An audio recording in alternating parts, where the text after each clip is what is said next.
8h33 sur Europe 1. La revue de presse, bonjour Samuel Etienne. Bonjour Maxime, bonjour Anissa. Bonjour Samuel. Bonjour à tous. Il y a une couleur qui domine ce matin à la une des journaux, à la une du Figaro, de Libération, du Télégramme, notamment Le Monde y consacre une pleine page aussi.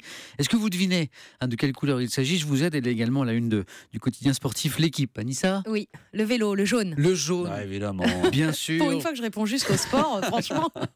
Ça se fête.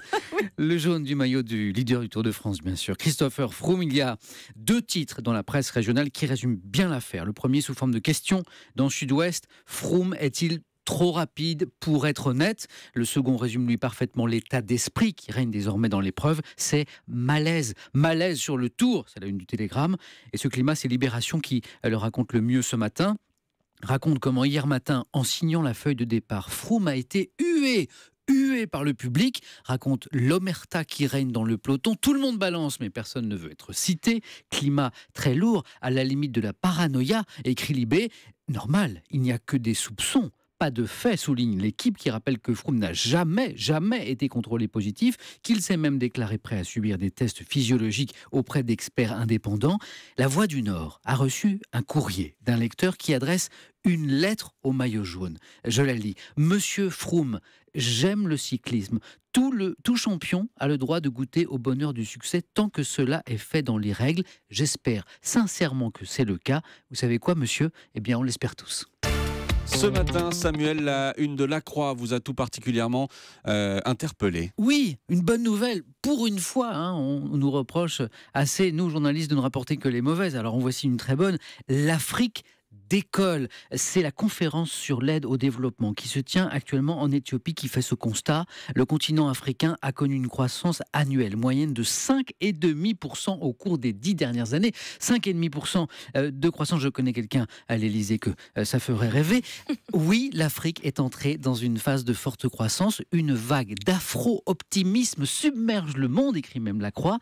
L'Afrique a trouvé ses propres relais de croissance, en effet. La vente des matières premières, bien sûr, mais aussi désormais une classe moyenne qui consomme. Et puis il y a l'essor de l'économie numérique. Savez-vous que le Kenya est le pays au monde où les paiements par téléphone mobile sont les plus développés? De quoi changer notre regard sur l'Afrique. Tenez, un autre exemple très concret, celui de l'Éthiopie. Alors l'Éthiopie, ça nous renvoie, nous, occidentaux, à des images de misère, de famine. Eh bien, l'Éthiopie affiche une croissance de 10% sur la dernière décennie et mise sur son industrie textile maintenant pour donner de la valeur ajoutée à sa production agricole. Est-ce que ça veut dire que l'Afrique n'a plus besoin d'être aidée? Si, toujours Maxime. Les pays les plus pauvres attendent toujours que les pays riches respectent leurs engagements. En 2002, ils avaient promis de consacrer 0,7% de leur PNB à l'aide publique au développement. La France, par exemple, n'atteint aujourd'hui que 0,36%.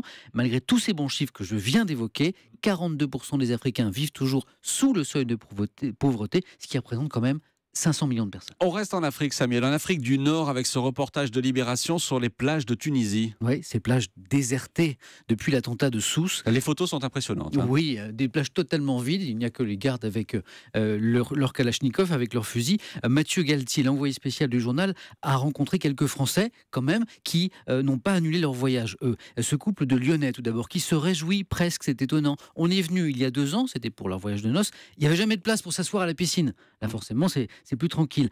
Un couple qui trouve dommage que des touristes aient annulé leur voyage. En France, ils habitent près de Saint-Quentin-Falavier. Vous savez, théâtre d'un attentat le même jour que celui de Sousse. Donc le danger est partout pour eux. Leurs voisins de Chaiselongue, de Saint-Étienne, racontent qu'ils postent des vidéos de leurs vacances sur les réseaux sociaux pour inciter leurs amis à venir. Et puis un autre couple de Metz est plus prudent, encore traumatisé par la vidéo du tueur de Sousse marchant calmement sur la plage. Eux sont venus rendre visite à leur fille et leur gendre, mais pas question d'aller à la plage. Ils restent à la piscine de l'hôtel. D'ailleurs, les hôteliers eux-mêmes font profil bas. Ils ont supprimé les activités trop voyantes comme les soirées ou les barbecues sur la plage. L'inquiétant silence des plages de Tunisie, titre ce matin Libération. À loin des inquiétudes en Tunisie, les petits soucis des plagistes français. Ah oui, très loin en effet. Le Parisien rapporte la colère des plages privées du Languedoc, remontée contre les pouvoirs publics qui projettent de réduire en effet leur surface et la durée d'exploitation de leur commerce au nom de quoi? De la protection du littoral. Mon œil, répondent les patrons de ces plages privées aux chiffres d'affaires impressionnants, qui voient plutôt le lobbying de la restauration traditionnelle, fâchés de voir les touristes déserter les centres-villes pour la douce quiétude d'un déjeuner sous un parasol et pieds dans le sable. confortable. C'est vrai que c'est agréable. Le Parisien note d'ailleurs que les élus locaux ne voient pas non plus d'un très bon œil la volonté préfectorale de s'en prendre aux plagistes. Il faut dire que ces derniers versent de confortables droits d'occupation aux municipalités. Samuel, et si on parlait d'amour? Ouais, vous avez raison, on n'en parle jamais assez. Avec le dernier numéro de Paris Match qui consacre cet été une série aux Français et l'amour. Là, c'est l'épisode 1, l'amour au temps du numérique. Vous savez, tous ces couples qui se font, et se défont aussi d'ailleurs, grâce à Facebook, Mythique, Tinder et autres adopteunmec.com. Je ne vous demanderai pas si vous avez rencontré votre moitié sur Internet. Vous êtes gentil. Internet n'existait pas à l'époque. C'est tellement mignon. Aurélie Raya, la reporter, est allée à la rencontre de ceux qui usent et abusent, eux, de ces nouveaux modes de séduction où on choisit avec soin son possible partenaire selon son physique, ses passions, son niveau de vie. Et le reporter regrette que le hasard, l'accident heureux, au travail, en boîte de nuit, sur les pistes de ski, au rayon produits frais de chez Carrefour, que tout cela paraisse en voie d'extinction. Eh bien, vous savez quoi? Ça n'est pas si sûr que le hasard disparaisse ainsi. Je vous ai gardé une belle histoire pour la fin. Le site Rue 89 a reçu un courrier d'une lectrice où elle raconte sa rencontre avec un amoureux potentiel sur Internet. Alors, au début, c'est magique, hein.